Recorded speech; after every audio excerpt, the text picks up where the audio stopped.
Hello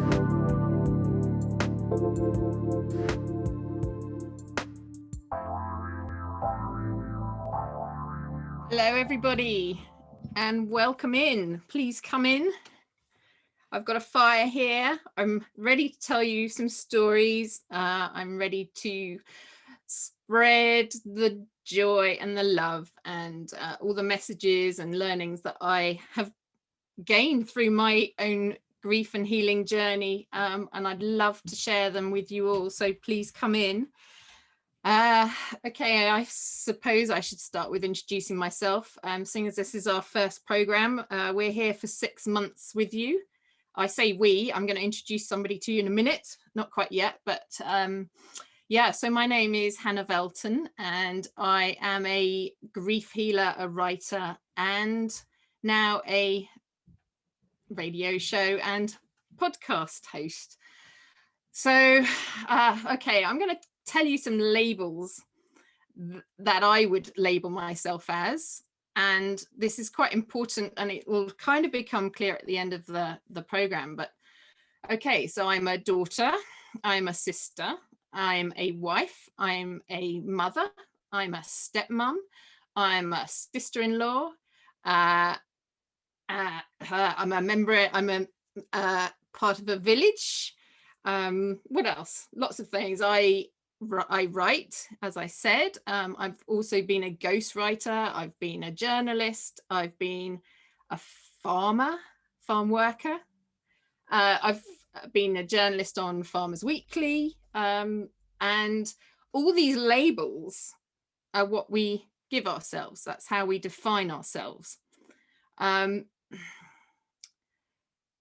as you'll see, a lot of the program and what we're going to do in the next 6 months is actually uncover all those labels that we give ourselves.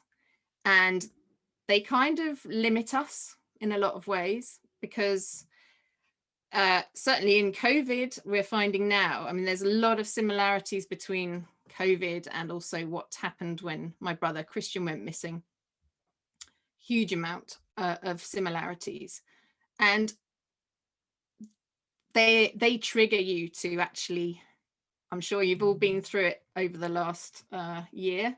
You've been really looking inside ourselves and to see what is underneath all the labels, what's the true you. And a lot of this is going to be about trusting yourself and trusting the process and trusting what's going on around you and what you're being asked to do. It's really important about what you're being asked to do.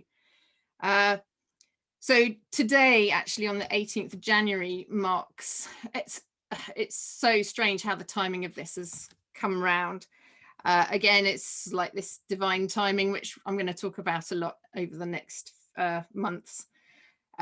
It's actually, oh gosh, it's actually 18 years ago since I last hugged Christian goodbye before he went to Africa. And it's also 2 years and 1 day since I was told that I needed to do these podcasts and this radio show. It's taken me 2 years and 1 day to pluck up the courage, I guess, to do this. And yeah, this is the reason why we're here. And actually, I'm going to introduce you to the reason why I'm here. And I guess why this whole journey and this whole transformation happened. And as if by magic, my lovely producer Olivia, I hope, will is he going to appear? He's not going to appear. Oh, he is right there. I can't see him on the screen. Where is he? Is he there? Ah, okay. So this is my brother Christian. And I hope he, yeah, I don't want to lean on him or whatever, but so this is Christian, this is my brother. So as I said in the intro, he was 27, nearly 28 when he went traveling to Africa. And as you can see in his in the picture, this is taken just before he went to Africa. So this is really the last sort of photos we have of him. As you can see, he's a really handsome chap. And he's going to come in now. Okay, I should explain to anybody who doesn't know anything about us. Christian and I choose to continue our sibling relationship. I choose to bring Christian with me. He chooses to be with me. He comes in and out of life, my life. He will always be, I mean, we have made films before. We've made live Facebook films before in 2018 to 2019. They're all on a Facebook, all on a YouTube channel, The Finder of Lost Things. And we've actually uploaded 30 films that we've already made together. So you can view them if you fancy. But yeah, where to start? He comes and goes, and he's going to be very much with me during these 6 months. Yeah, so why are we here right now? Okay, in terms of it's a time of renewal, is essentially this time of year. So late December into late January is, for me, a time of renewal.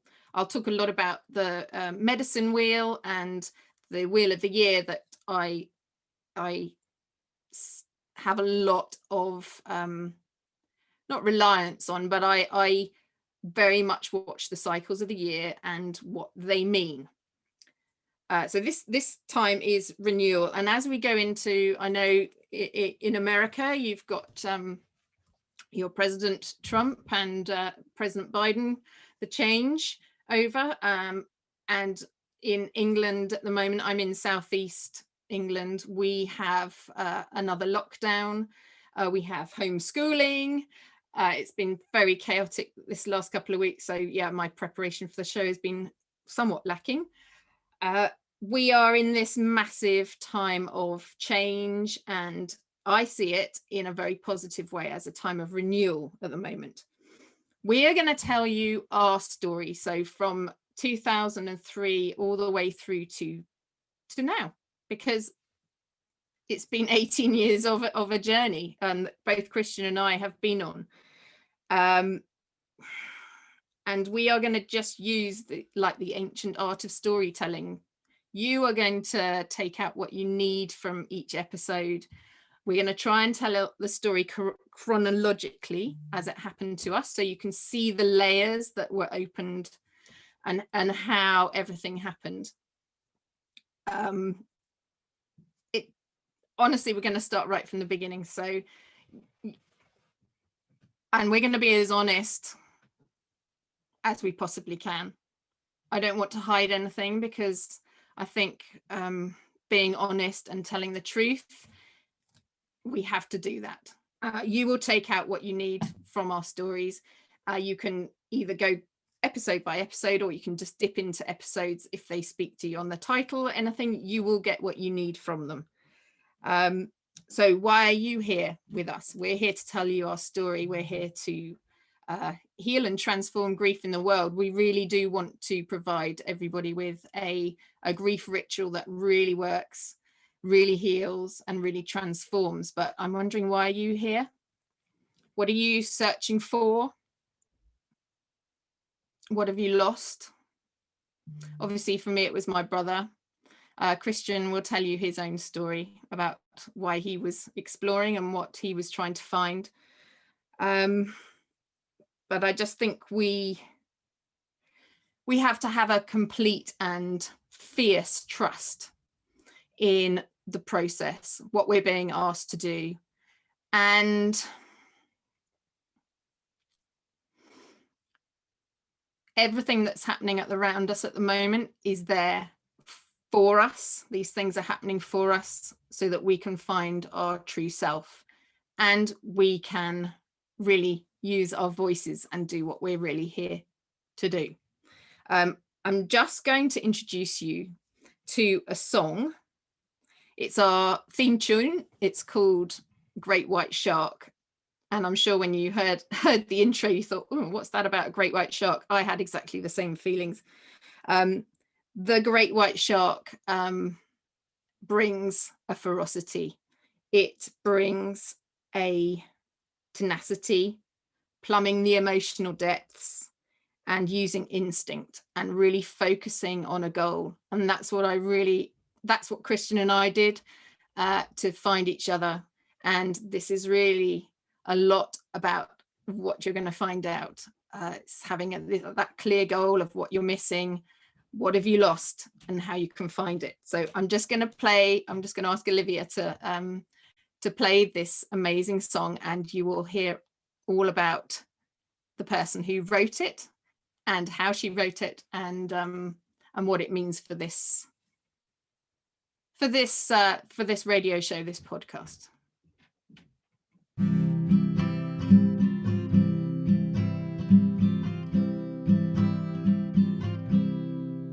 There's a piece of me inside of you.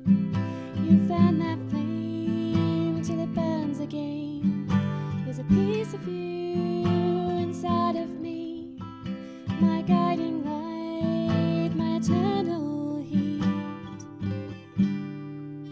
We claimed our birthright from worlds apart, live side by side, speak heart to heart, and we were destined from the start to tell our story into the dark, for we were born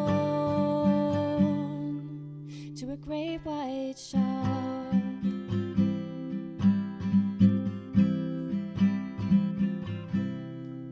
When you were gone, I couldn't see a way to bring you home to me. My hopes were high, but were in vain, that I would see you here again. I couldn't reach you, though I tried. I told your story far and wide. I had no inkling at the start I'd find you right here inside my heart, and we were born to a great white shark. Ooh, ooh,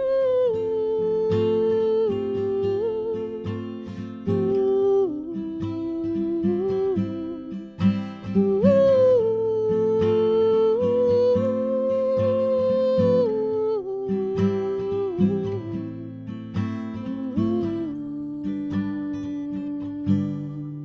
I know you deeper than before. Our hearts opened up the door when we were born again. There's a piece of you inside of me. It's loud and clear for all to hear.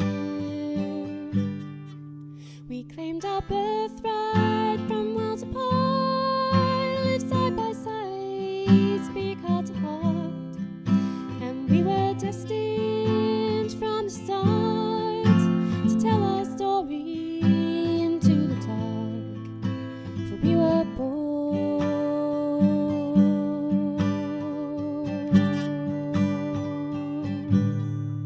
to a great white shark.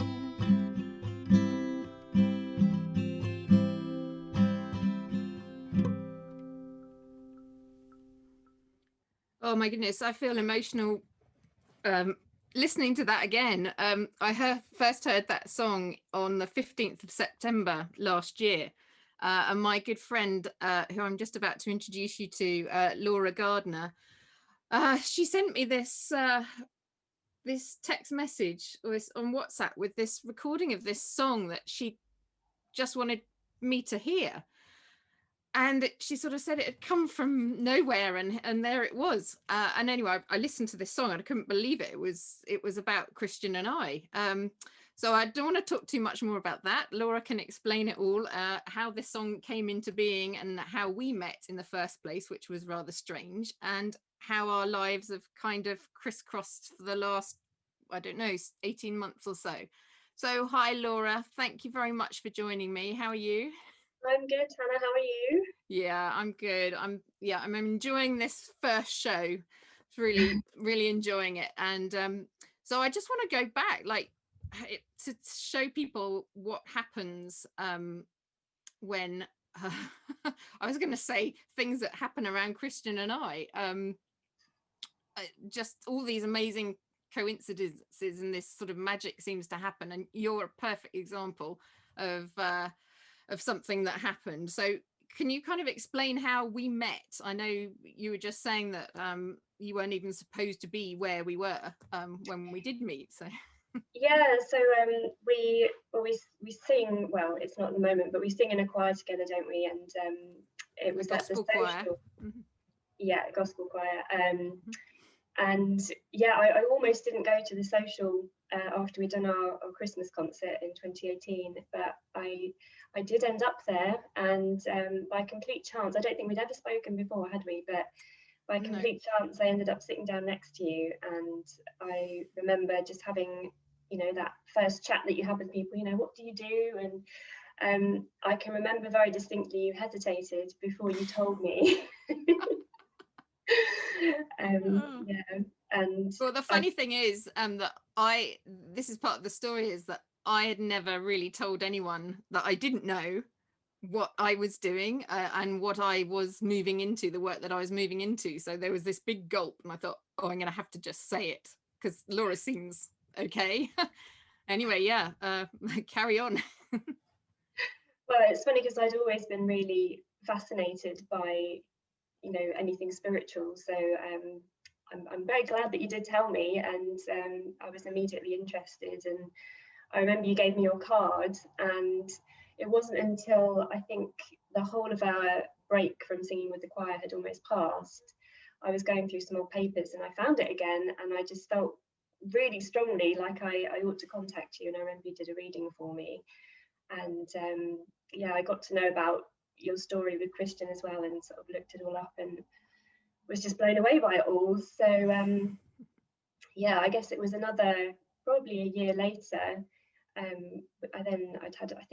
think I've had 3 readings with you now, and it was after one of them I was driving home and suddenly started to just get this song come into my head, and I had been trying in the previous months to write songs because I just got back into music, not having really picked up my guitar in ages, and it just wasn't working. And all of a sudden, there I was driving back along the A27, and this song just started to come to me.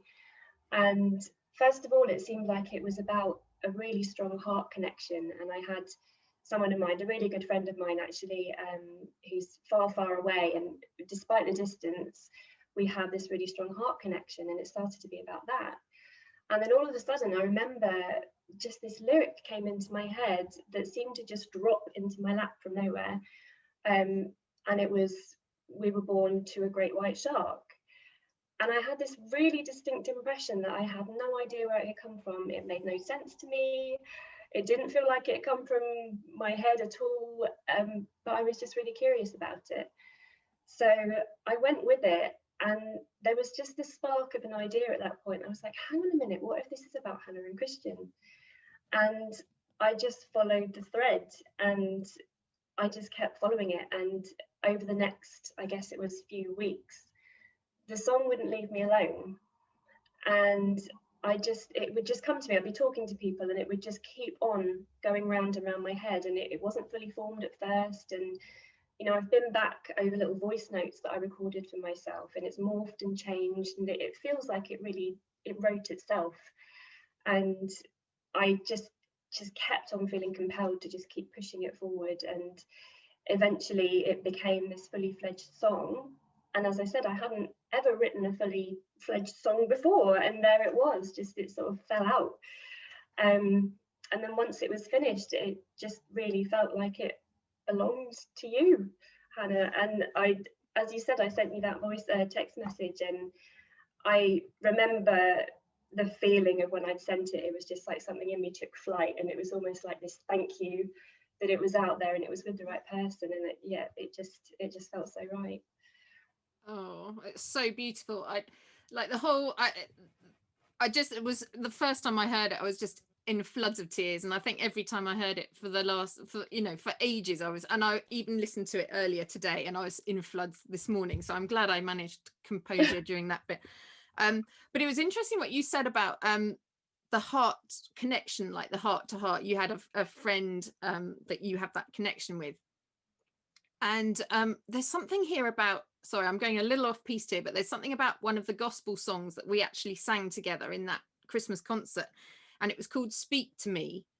And the lyric was something like, speak to me in a small voice, clearing pain and sorrow, and having that clear connection with, it was obviously about God, being a gospel song, but having that when you're in that pain and sorrow, and having that quietness and that small voice that you can still talk and communicate heart to heart with people. That was something that's just popped in, so I must mention that. And the other thing you were saying about the idea kind of circling around and coming back to you, and I know we talked about the book, I've got it here actually, Big Magic, by Elizabeth Gilbert, and she talks about this idea about having an idea that wants to come and live in you, or be born through you. So we talked about that, didn't we? That sort of the big magic that happens when you're being creative and getting that idea and catching it and actually allowing it to come through you. Yeah, and I had just been reading that book, I think either just before or just after, and it suddenly just struck me that that's exactly what it felt like, that I had this come to me rather than, from inside me. It felt like it had dropped in. And yeah, I had a really strong sense that it was this idea that wanted to just come out of me, but hadn't been from me in the first place, if that makes sense. So yeah, it really struck a chord. So what does this mean? How has this sort of changed your direction? Has it changed your direction in life, or are you? I've definitely really started exploring more my music, and it's given me a feeling that I can actually maybe pursue this and be creative and become that channel. And I've already sort of gone down the route of looking into that sort of ethos of being a light worker and bringing light into the world through creativity, and that's something that I'm definitely looking a lot more closely at now. So yeah, it's been a real leap forward for me. It's been really lovely. Oh, I'm so glad. I'd love for you, if you get any other ideas that want to come and be born through you, if you'd share them with us. We're here for 6 months, so you never know, some more songs might come in for you. Like now you've opened up that channel, haven't you? So yeah, amazing. Yeah, absolutely. And actually we looked at I did quite a lot of research actually around the great white shark, because this image of, where does that come from? And I found some information from Hawaii actually, that I think we discussed about the idea of this. They have a phrase, I'm not even going to begin to pronounce a Hawaiian phrase, but it roughly translates as I am finished to the great shark, all consumed by the big shark. I'm finished, so deeply in love that I know not what to think.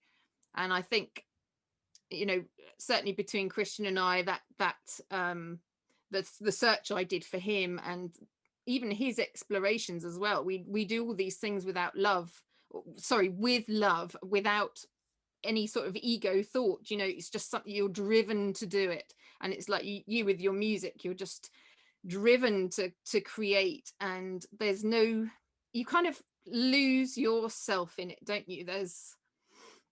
It just takes over, and you can be almost totally unaware of how emotional you're being or how you're being received. But yeah, do you feel that when you're playing your music and writing? Yeah, it's something again that I'd really discovered very recently, just before the song then came to me. So I just started playing music, and partly it was a result of a course that you'd introduced me to, and it opened me up to being more visible. And one of those things that I did was I just posted a video of myself singing a cover song at the time, because I hadn't written any songs at that point. And it was this sense of just absolutely being enveloped in that song and that moment, and just feeling completely, lost in it and consumed by it. And that was the feeling that I'd not connected to for a very, very long time. Like when I had it way back when I was a kid, when that's much more accessible to you. But that was the first time it had come to me as an adult, and I'd started to really connect with that again. So it's something I want to keep doing. Yeah, absolutely. That's when you're on the right track, isn't it? When that you get that feeling of, oh, this is what I'm meant to be doing, or you just can't stop it. It's such a fantastic feeling.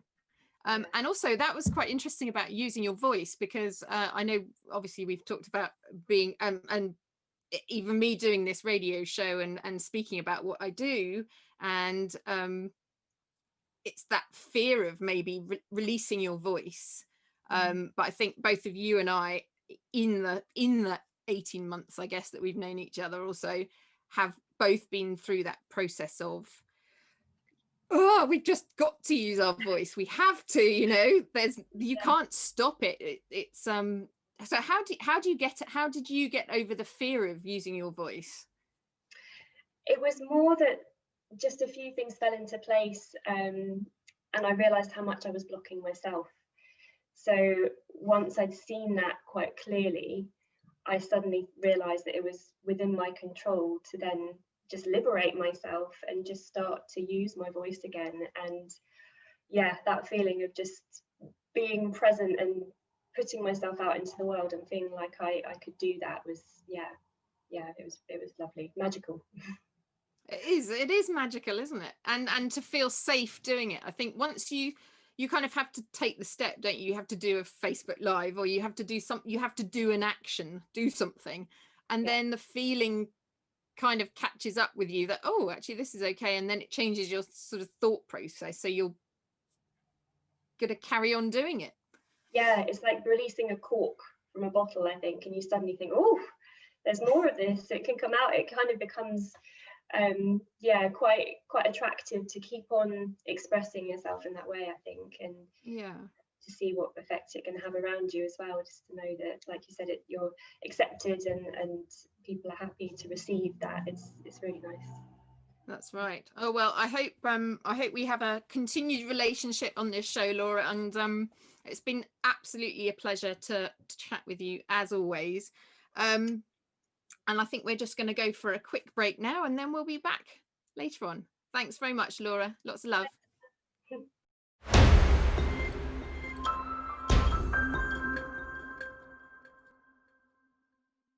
Laura's just welcome back, sorry, to the finder of lost things.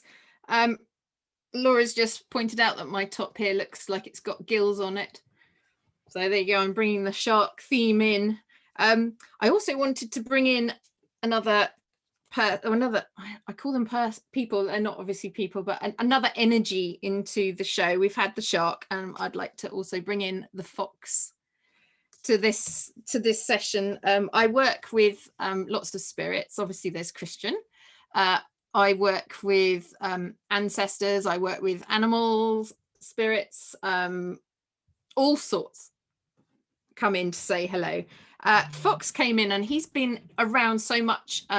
He brings to me this kind of feeling of an in-between time. I know I talked about renewal at the beginning of the show, but it really does feel like this sort of in-between time in COVID, where everything's kind of slowed down and we're all spending a lot more time with families and at home, and really having to live with ourselves. And I think that's brought, COVID has triggered so much grief that has laid very deep for a long time. I'm seeing it all the time. This kind of, all these feelings are suddenly coming up that you maybe feel that you haven't, that you should have got over by now, and they're all coming up, and it's really making us question, why do these feelings keep coming up? What's missing? What am I still searching for? And I must point out, I have an emergency grief kit which I downloaded from Spirit. It's 3 films I recorded them last year, but they are, if you are in that grip of grief and fear and pain at the moment, please do go to my website, and you can access them for free.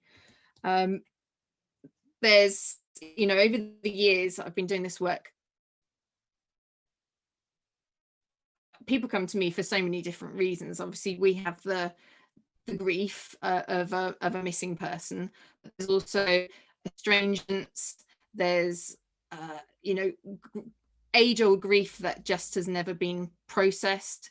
We have parents, we have children, we have all sorts of energies that come through. Christian's very much, he acted initially actually very much as a sort of gatekeeper, and he would actually bring people to me, and I know he still does it. I know there are people in the audience listening to this, and Christian does this all the time.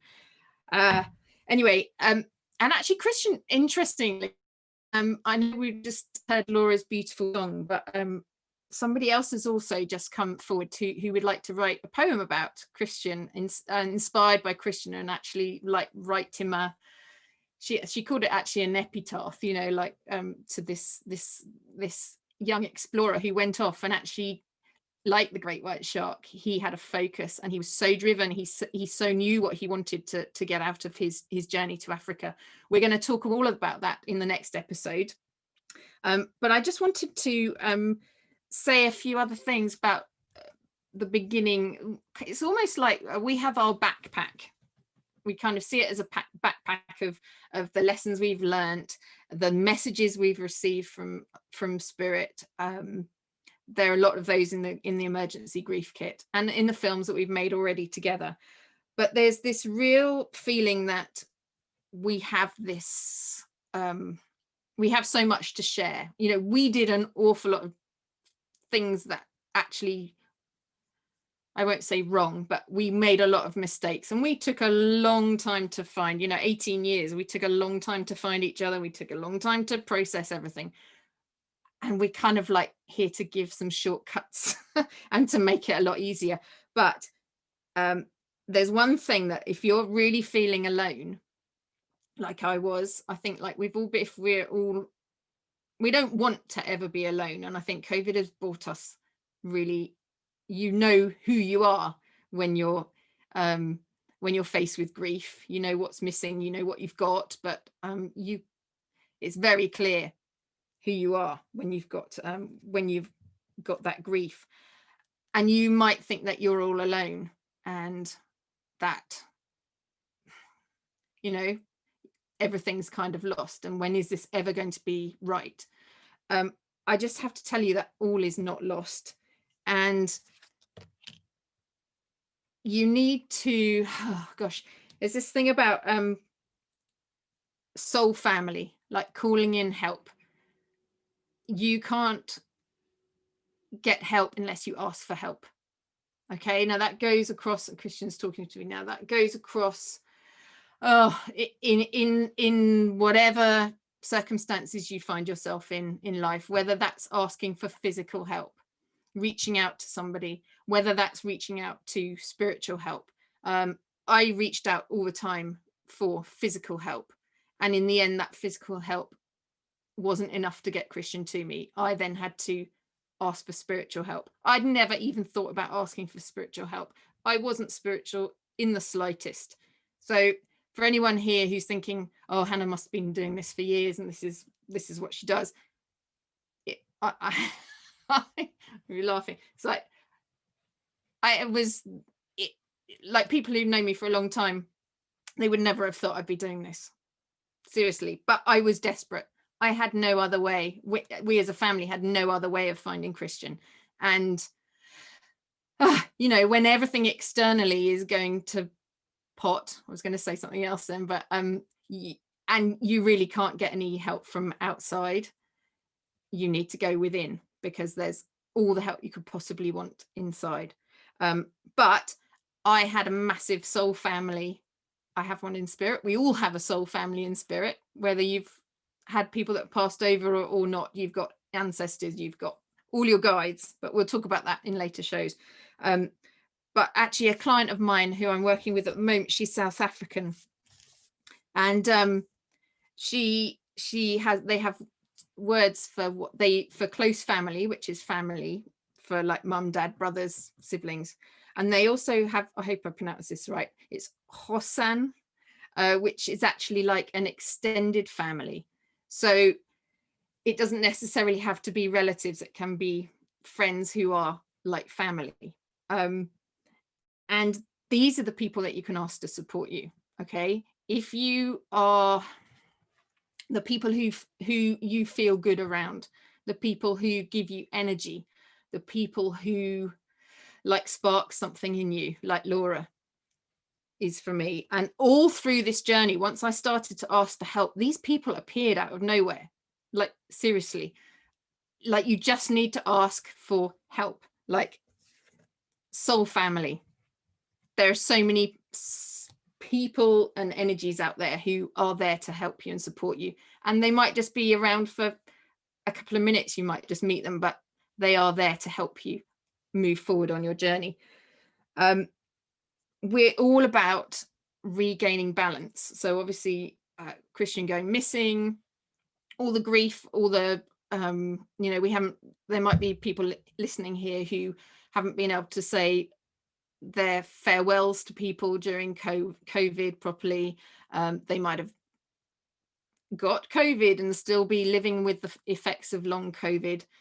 You know, there's so much that I kind of see it as a sort of as a helmet that you put on, which is like, we have this image also of a grief cage that you sort of sit in, and this these heavy feelings that come in when grief is around. We'll talk a lot more about this, but I just want to give you a little something that was given to me as well. So a little tip, I guess, is that if you plant yourself, if you kind of visualize yourself and plant yourself in the ground, the heartbeat that you can hear, so the earth, the heartbeat of the earth, is the same all around the world. So even if you're not near the people that you love, or you know, that and you're feeling all, I was going to say discombobulated, that's a long word, but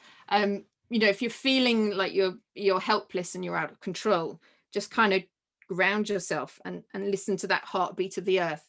It really does bring you back into balance. And that's what I was saying about the wheel of the year and the balance of nature and the cycles of nature, and this time of renewal where things are really being broken apart and like new growth is appearing. And it's just breathe and be out in nature as much as you can as well. And this the other idea that I wanted to talk to you about, and this kind of like balance, refinding balance, is so important. I could never have reached Christian if I hadn't been lifted out of my sort of low vibration, that sort of grief cage and that helmet of grief. It really constricts everything in life, and just having that regaining that balance and climbing. I don't know how we haven't got time now, but I recently, over Christmas, our family dog died, and she was nearly 13 years old, and we had to literally climb our way up and out of the sort of low vibration of grief to actually reach her. And I'll tell you about that another day, but this whole thing about bringing gratitude and joy and that sort of balance back into life is so important. It just clears so much and allows so much to come into you. And I was talking at the end, I must just finish on the labels that I was talking about, or the labels that we give ourselves. Okay, so we are here to create our own story. Okay, we have so many limitations placed on us. You know, if anyone had said, you know, you will be able to find Christian, you will be able to heal your grief, you'll be able to transform him and you, I would have never believed it. It was not possible. in culture, it's not possible to find missing people and without a body, without anything, you know, without proof. It's just not possible. And I guess Christian and I are here just to tell you anything is possible if you put your mind to it and you commit to making changes. It really is up to you. And these things are possible. They really are. Anything can happen. Anything can happen. And we are capable of so much more than we think. So these labels that we put on ourselves, there is so much more to you. There's so much more to me that obviously we're going to find out over the six months. So look, if anything happens to you that you would like to share, I'd love this to be a real community around this radio show, this podcast. If anything that you want to share, or share your story. I mean, we're going to have lots of other guests that are going to come on and share their stories, but I would really, really love to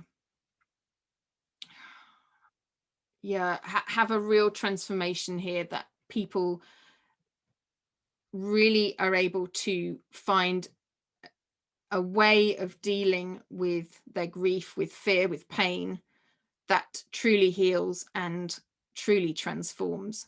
These things are possible. So we have a kind of website around the podcast called finderoflostthingspodcast.com. So you can come and you can comment, you can leave us a voicemail, you can we'd just really love some input. You can ask questions, and you know, we really can make the choice. Whatever situation, physical situation you're in, you really can change the situation, and you do that by changing your thoughts. But as we said with Laura, you do really need to start taking the actions. So I hope something in this show has made you maybe think differently about your situation, maybe about your relationships, maybe about what's possible. And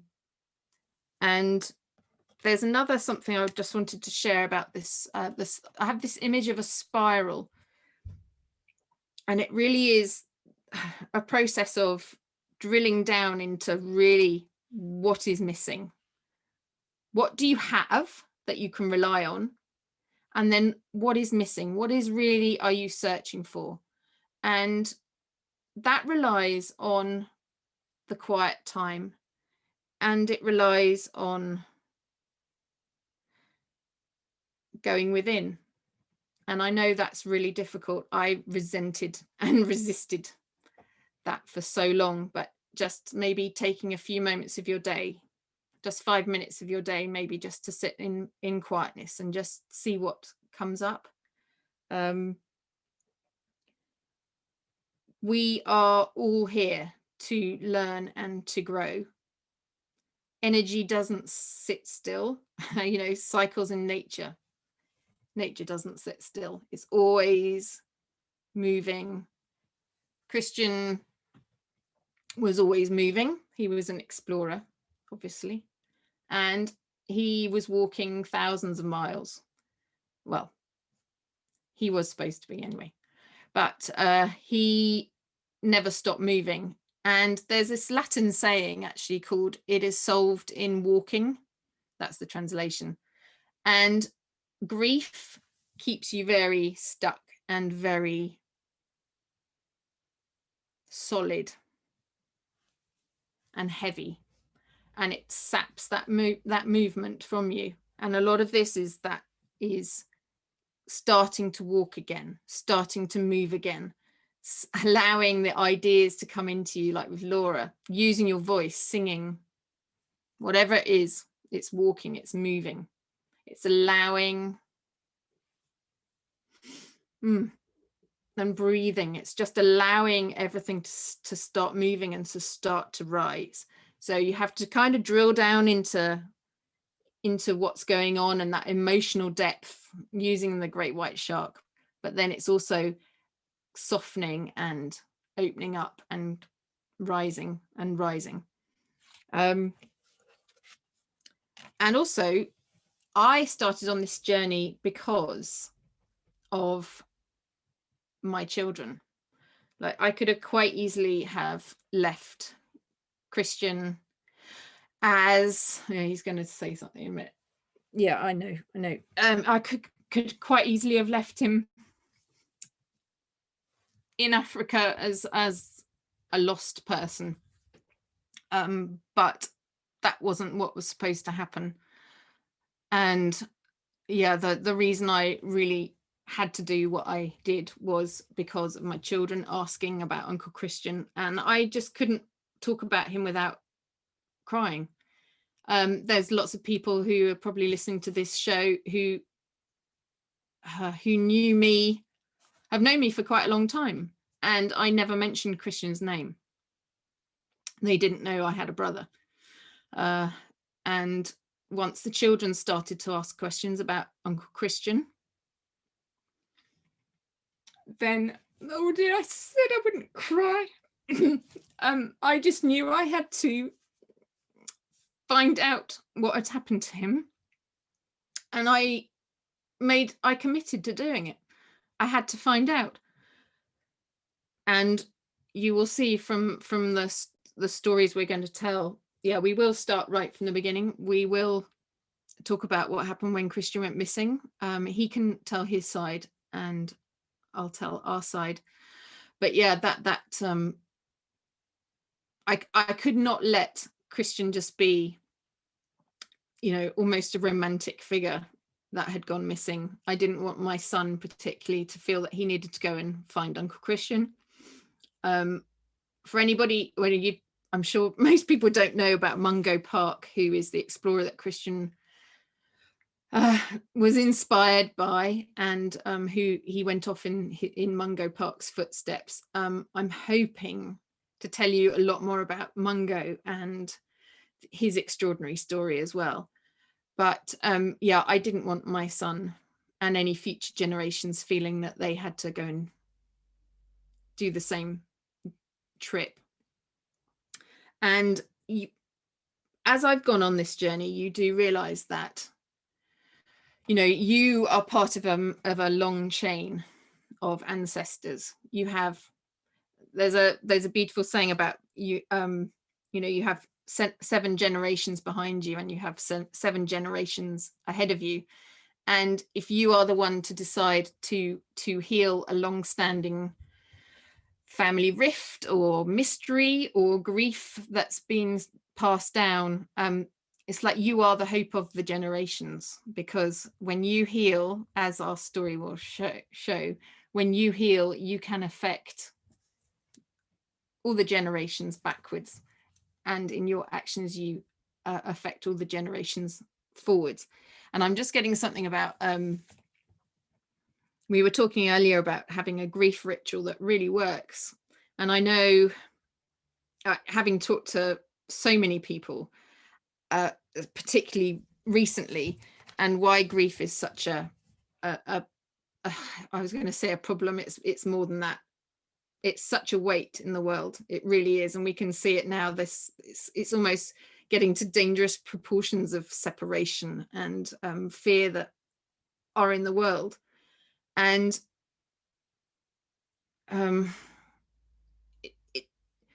we just need, as a culture, as a society, to learn how to grieve, to have a good grief, and how to pass that on to our children.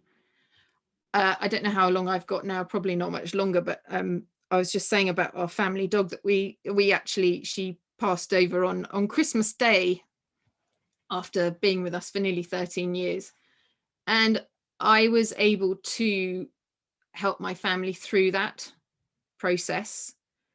And it was such a relief to actually be able to take them through this ritual that has allowed them to also keep Duffy with us.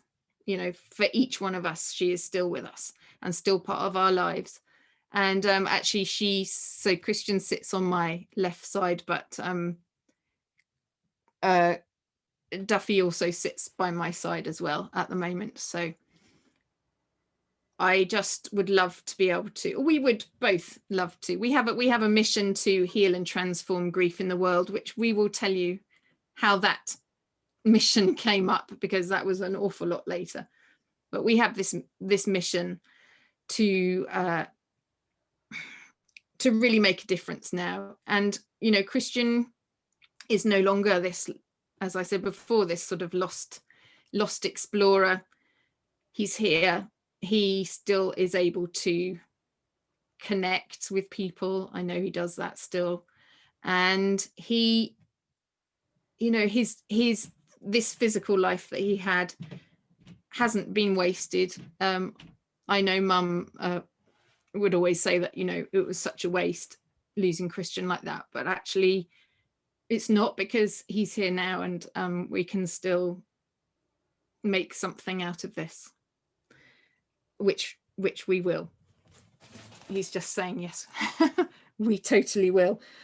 The other thing is I really want to talk about is, and very, very quickly at the end, our story is not quite complete.